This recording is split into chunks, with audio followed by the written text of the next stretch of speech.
After Kevin helped the man who had been poisoned by the herbal pill, his granddaughter thanked him and left the auction hall with her companions. Isaac Holden started insulting Kevin for no reason other than jealousy. This really irritated Dalton. "Are you done talking crap?" Dalton said as he slapped Isaac in the face. "If you do that again, I'll throw you in the river," Isaac shouted angrily. He hadn't forgotten that Dalton had already knocked him down once this evening. "Why don't you try it?" Dalton snarled. He rolled up his sleeves as he walked towards Isaac. "Dear, please don't get angry," Miranda pleaded as she held him back. "Don't lower yourself to his level." Miranda was very disappointed. Nobody had talked to Dalton like this in years.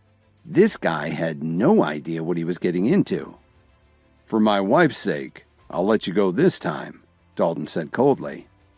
Kevin shook his head with a faint smile as he watched this scene. It took a ruthless man like Dalton to deal with a putz like Isaac Holden. Just then, Zayn suddenly walked up to Kevin and patted him on the shoulder, saying, "Thank you so much. I'm sorry about what I said earlier. How about we make friends? You can call me Zayn from now on." "Sounds good. My name's Kevin." He smiled and gave him a friendly nod.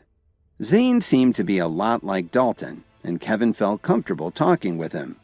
They chatted casually for a few minutes, and then Kevin asked curiously, "I'm wondering about those two people, Zayn. Why were you so shocked to see the woman's ID?"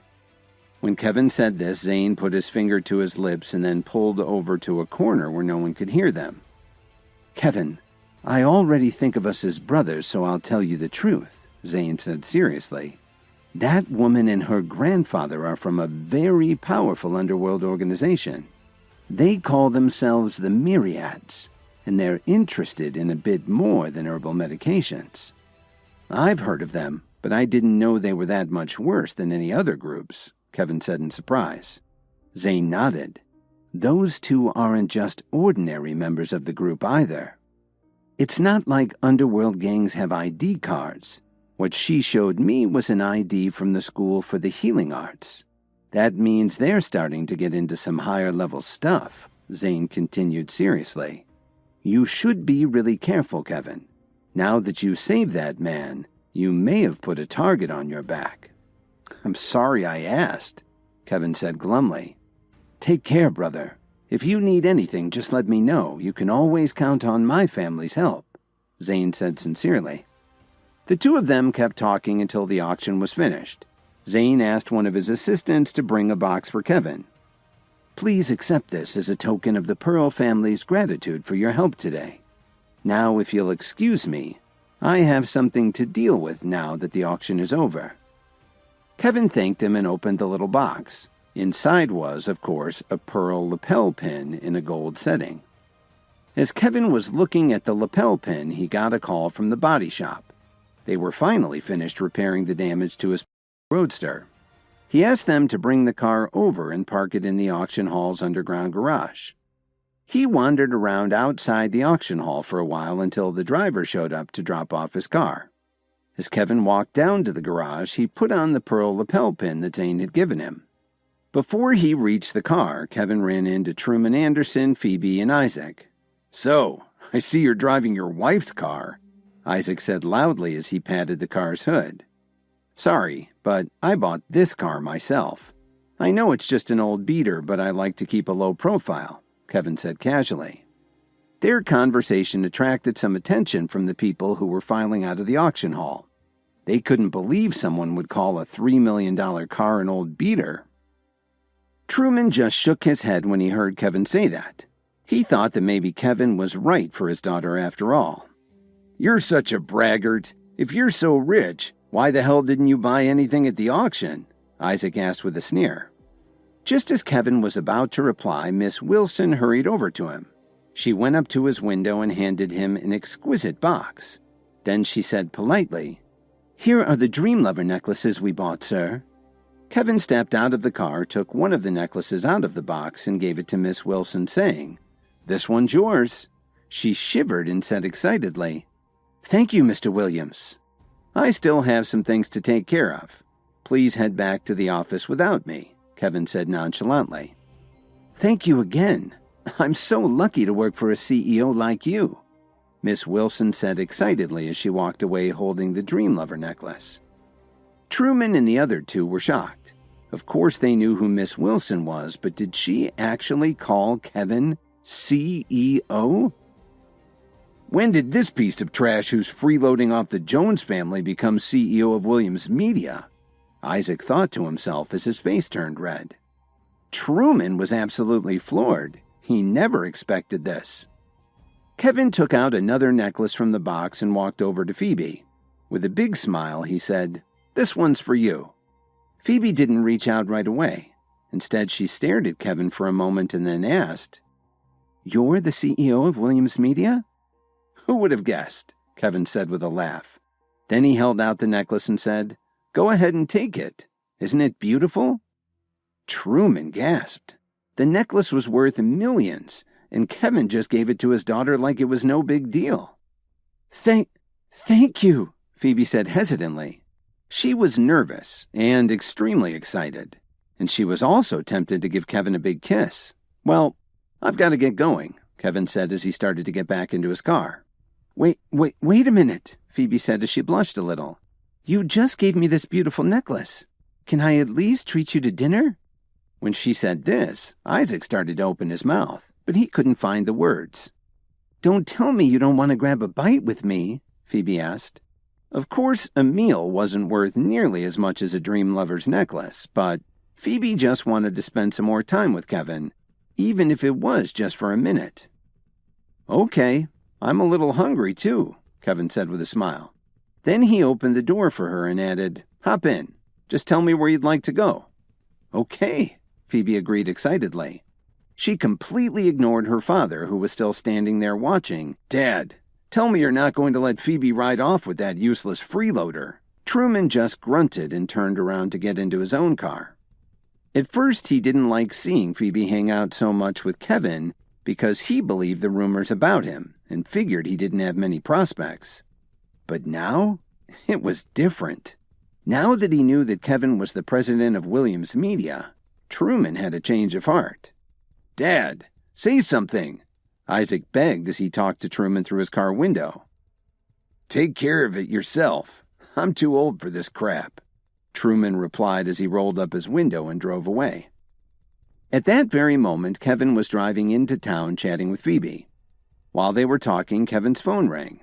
He looked at the caller ID and was surprised to see that it was Officer Emmett. "Hello? Why are you calling so late?" Kevin asked her. "Do you have a minute, please?" Officer Emmett asked him very weakly. When he heard her say please, he almost floored the accelerator.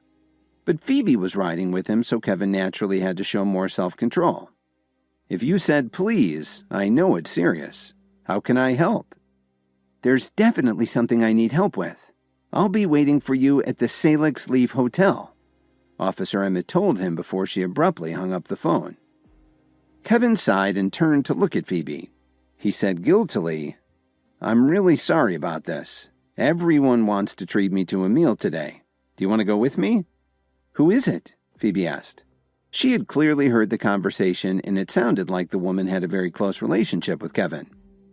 "That was Officer Emmett from the Chicago Police," Kevin replied.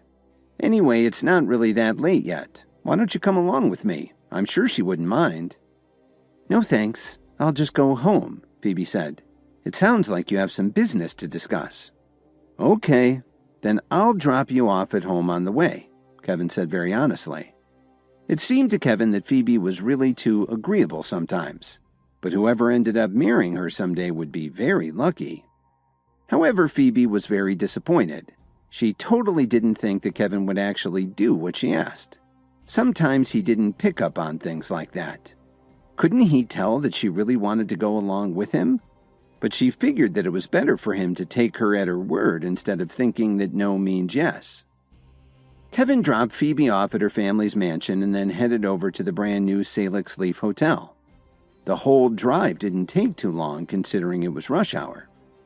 Ever since Rachel had started managing the Salix Leaf Hotel complex with Kevin's help, she had developed several buildings that were very popular among tourists. Chicago residents liked to go there too. When Kevin entered the lobby, he immediately spotted Officer Emmett, who was sitting patiently by a window. He quickly walked to the sofa opposite her and sat down. But when she noticed Kevin staring at her intently, she said irritably, "If you keep looking at me like that, I'll poke your eyes out." "Well, if you do that, how can I help you?" Kevin replied as he shrugged his shoulders. Officer Emmett didn't say anything. She just rolled her eyes at him. "Well, what's going on? I don't have a lot of time," Kevin said as he picked up one of the drinks she had ordered for them. "Geez, don't be so impatient," Officer Emmett complained. Then she realized that something wasn't right. It seemed that calling Kevin for help was getting easier and easier. "Well," Kevin said restlessly. "I'll get straight to the point," Officer Emmett said very seriously. Then she looked around and asked him, "Have you heard anything about the Myriads?" "Why do you ask?" Of course Kevin had heard of them. He'd been with 2 of their members just a couple of hours ago. "Would you be willing to try to infiltrate their organization?" Officer Emmett asked as she looked deeply into Kevin's eyes. Kevin spat out his drink. He looked at her in surprise and said, "You've got to be kidding. You have so many highly trained officers, how could I possibly be of any help?" "It's precisely because you haven't had any specialized training that you could be ideal for this," Officer Emmett said as she sighed helplessly. "We have good intel that the Myriads are going to set up a branch in Chicago in the near future. My superiors want us to get to them before they have a chance to gain a foothold. If we don't do it in the next 2 months, we might as well pack up and leave town," she explained. "I know what you're capable of. You're our only hope to get inside the group," Officer Emmett said very seriously. "Stop it. I'll help you. Just don't start crying. I'm not good with crying," Kevin begged her. Then he asked, "So, where will I go to find them?" "The first prison of Chicago," she replied awkwardly. "I can set it up so you blend in." "What are you talking about?" Kevin almost jumped up from the sofa. "Are you nuts? You want me to go undercover in a prison?" "We don't have any choice. 2 days ago we arrested a man who's pretty high up in the Myriads. But no matter what we do, we can't get anything out of him," Officer Emmett explained. "And we don't have enough evidence to hold him for very long. You'd only have about 10 days. "But I haven't said yes yet," Kevin said as he took a deep breath. Officer Emmett had really surprised him with this. "I don't know who else to turn to.